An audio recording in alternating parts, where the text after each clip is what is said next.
안녕하세요. 택시비행기사 마크킴입니다. 요즘 우버 드라이버로 돈을 버시는 분들이 상당히 많은데요. 세금 계획을 짜지 않거나 잘못 짤 경우 나도 모르게 수백 수천 불의 빚이 생길 수도 있었다는 사실 알고 계셨나요? 일이 터지고 나서 저희를 찾으시는 분들을 보면 참 가슴이 아픕니다. 그래서 이 짧은 영상을 통해 어떻게 해야 세금을 최대한 줄일 수 있는지, 그리고 우버 드라이버의 세금 의무는 어떻게 되는지 알려드리려고 합니다. 시작하기에 앞서 우버 드라이버가 되기 위한 기본적인 조건들은 저희 블로그에 잘 정리되어 있으니 궁금하신 분들은 아래 링크에서 확인해주세요. 이제 시작해 보겠습니다. 차도 있겠다, 우버 드라이버 라이센스도 받았겠다, 이제 돈만 벌면 되겠다 라고 생각하시나요?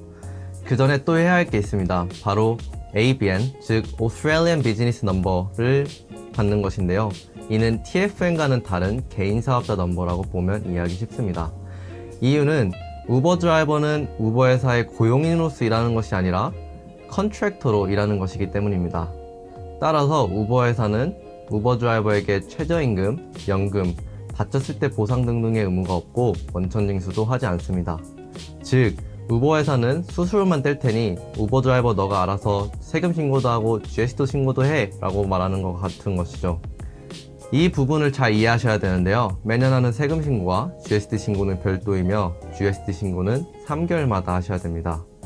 GST는 원래 사업으로 버시는 총 소득이 75,000불이 넘는 분들만 등록하면 되지만 우버 드라이버의 경우 얼마를 벌던 상관없이 무조건 GST 등록을 하셔야 합니다. GST는 소득의 10%이며 내가 우버 회사에게 수수료를 제외하고 받은 돈이 1,100불이라면 1,000불이 나의 소득이고 100불은 GST로 등록이 되며 이는 국세청에 납부해야 되는 세금입니다. 3개월에 한 번씩 바스라는 것을 통해서 GST 신고를 하게 되는데요. 쉽게 말해 3개월 동안 내가 얼마를 벌었고 그에 대한 GST는 얼마인지 신고하는 것입니다.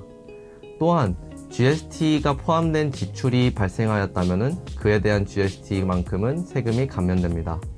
예를 들어 볼까요? 저 마크킴이 2018년 10월 1일부터 12월 31일까지 총 3개월 동안 11,000불을 우버를 통해서 벌었다고 해봅시다.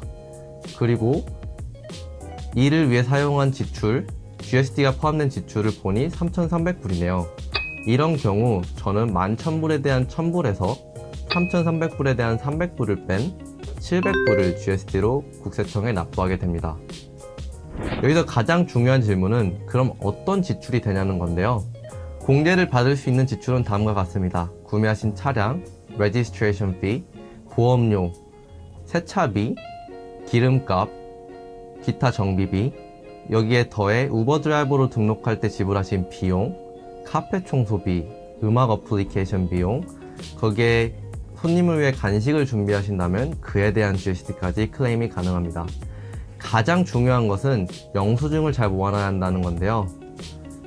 특히 자동차를 구매하실 경우 매매 계약서를 본인 이름으로 꼭 등록하신 뒤 사진을 찍어 놓거나 PDF 파일로 만들어 놓으시는 것을 추천드립니다. 이상 공부해서 남주는 텍스비회계사 마크킴이었습니다. 궁금하신 점 있으면 전화 또는 카카오톡으로 연락 주시면 감사하겠습니다. 감사합니다.